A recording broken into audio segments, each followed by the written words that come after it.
بسم اللہ الرحمن الرحیم۔ السلام علیکم پیارا اسلام کے دوستو، ہم امید کرتے ہیں کہ آپ خیریت سے ہوں گے۔ ہماری دعا ہے کہ اللہ پاک آپ کو خیر و عافیت سے رکھے، آمین۔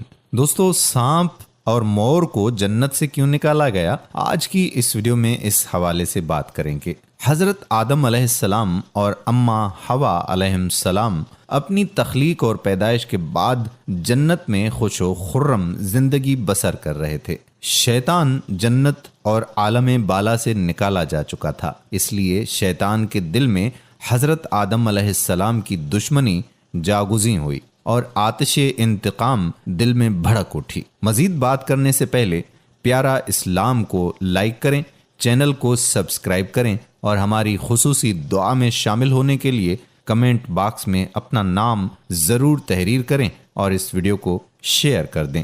دوستو، شیطان کو جب یہ پتا چلا کہ حضرت آدم علیہ السلام کو جنت کے تمام میوے کھانے کی اجازت مل چکی ہے، لیکن شجر ممنوعہ یعنی گندم دانے کو کھانے سے منع فرما دیا گیا ہے، تو زمین سے عالم بالا کی طرف روانہ ہوا۔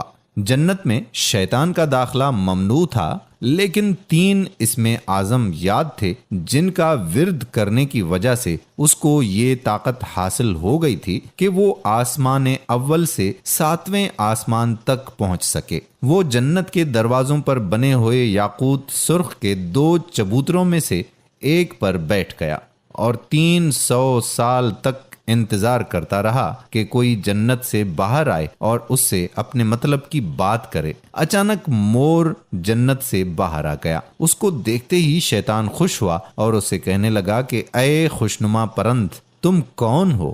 مور نے جواب دیا، میں مور ہوں۔ مور نے کہا کہ تم اپنا تعارف کراؤ۔ شیطان نے کہا کہ میں عالم کروبیاں کا ایک فرشتہ ہوں اور ایک لمحے کے لیے بھی اللہ کی یاد سے غافل نہیں ہوں۔ میں چاہتا ہوں کہ جنت کے اندر جاؤں اور وہاں کی نعمتوں کا اپنی آنکھوں سے مشاہدہ کروں۔ اگر تم مجھے جنت کے اندر لے چلو تو میں تمہیں 3 باتیں بتاؤں گا جس کے صلے میں تمہیں ابدی زندگی حاصل ہو جائے گی، تمہیں بڑھاپا اور بیماری بھی نہیں آئے گی اور تم ہمیشہ جنت میں رہو گے۔ لالچ میں آ کر مور نے کہا کہ مجھ میں تو اتنی طاقت نہیں ہے کہ میں تمہیں جنت میں لے جاؤں، لیکن ایک سانپ میرا دوست ہے، وہ شاید تمہاری کوئی مدد کر سکے۔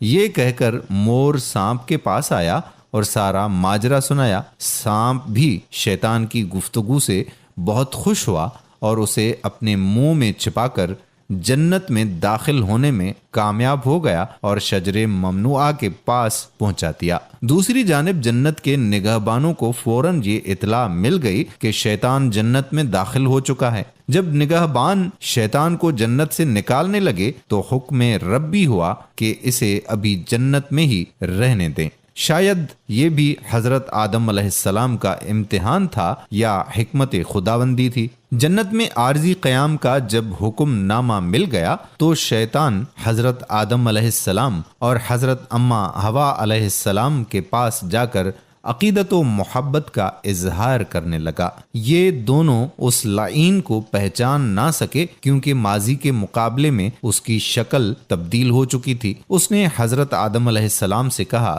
کہ میں چاہتا ہوں کہ آپ ہمیشہ جنت میں اسی طرح خوش و خرم زندگی گزارتے رہیں۔ حضرت آدم علیہ السلام شیطان کی باتیں سن کر گہری سوچ میں ڈوب گئے۔ شیطان نے کہا کہ اگر آپ نے میری بات پر عمل کیا تو یقیناً آپ کو تا حیات جنت کی سہولتیں حاصل رہیں گی۔ یہ سن کر وہ حکم ربی سے شیطان کے بہکاوے میں آ گئے اور پوچھا کہ یہ کس طرح ممکن ہے۔ شیطان نے کہا کہ وہ گندم کا دانہ اگر آپ دونوں چکھ لیں تو آپ کو ابدی حیات حاصل ہو جائے گی اور آپ جنت میں ہی رہیں گے۔ یہ بات سن کر حضرت آدم علیہ السلام کے دل میں رجحان پیدا ہوا، لیکن ان کے دل میں اللہ کی نافرمانی کا خوف غالب آ گیا۔ جبکہ حضرت اماں حوا شیطان کی باتوں میں آ گئیں اور ان کے کہنے پر دونوں نے اس شجر ممنوعہ کو چکھ لیا، جس سے دونوں بے لباس ہو گئے۔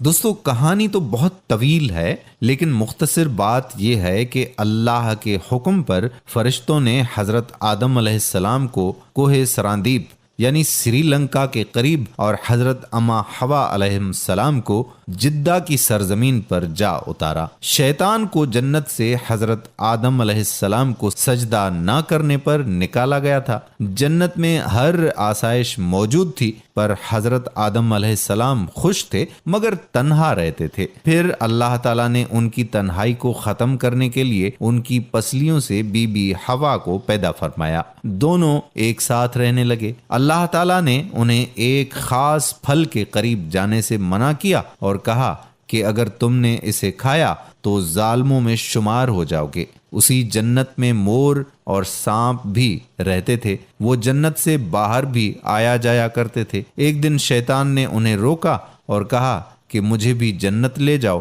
انہوں نے کہا کہ اللہ نے ہمیں منع کیا ہے۔ اس نے جذباتی واسطے دینا شروع کر دیے۔ پھر سانپ نے اسے کہا کہ تم سانپ بن جاؤ اور مور تمہیں نگل لے گا اور جنت میں جا کر اگل دے گا۔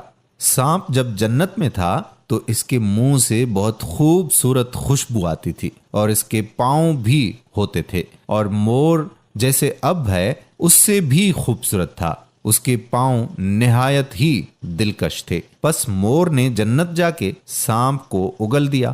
شیطان جنت میں حضرت آدم اور حضرت حوا سے ملا، انہیں اس پھل کے بارے میں بہکانے لگا۔ حضرت آدم نے انہیں کہا کہ ہمیں اللہ نے منع فرمایا ہے۔ ایک دن حضرت آدم علیہ السلام سو رہے تھے، شیطان حضرت حوا کے پاس گیا اور انہیں پھر سے اس پھل کے بارے میں بہکانے لگا۔ حضرت حوا بالآخر اس درخت کی طرف چلی گئی اور وہ پھل کھا لیا۔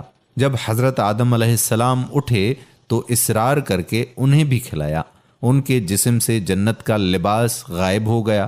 تب انہیں بہت شرمندگی ہوئی اور اللہ سے رو رو کر معافی طلب کی۔ اللہ نے انہیں جنت سے نکال دیا اور ایک مخصوص وقت تک زمین پر رکھا۔ تبھی سے جن پاؤں سے مور شیطان کو لے کر جنت آیا تھا، اس سے وہ خوبصورت پاؤں واپس لے لیے اور بدصورت پاؤں بنا دیے، اور جس منہ سے یہ مشورہ دیا تھا سانپ نے، اس سے اس کے منہ کی خوشبو چھین لی اور پاؤں بھی اور جنت سے نکال دیے گئے۔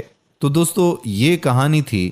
اس ویڈیو کو دوسرے بھائیوں اور بہنوں تک صدقہ جاریہ کی نیت سے ضرور شیئر کریں، اور ایسی ہی اچھی ویڈیوز کے لیے آپ سے یہ بھی گزارش کرتے ہیں کہ آپ ہمارا چینل پیارا اسلام ضرور سبسکرائب کر لیں اور ساتھ ہی لگے بیل کے بٹن کو بھی ضرور پریس کریں تاکہ فیوچر میں اپلوڈ ہونے والی ویڈیوز کا نوٹیفیکیشن آپ دوستوں تک بر وقت ملتا رہے۔ آپ سے اجازت چاہتے ہیں، انشاءاللہ تعالی پھر کسی اور موقع پر ایسی اسلامی معلوماتی ویڈیوز کے ساتھ آپ سے دوبارہ ملاقات ہوگی۔ تب تک کے لیے اللہ حافظ۔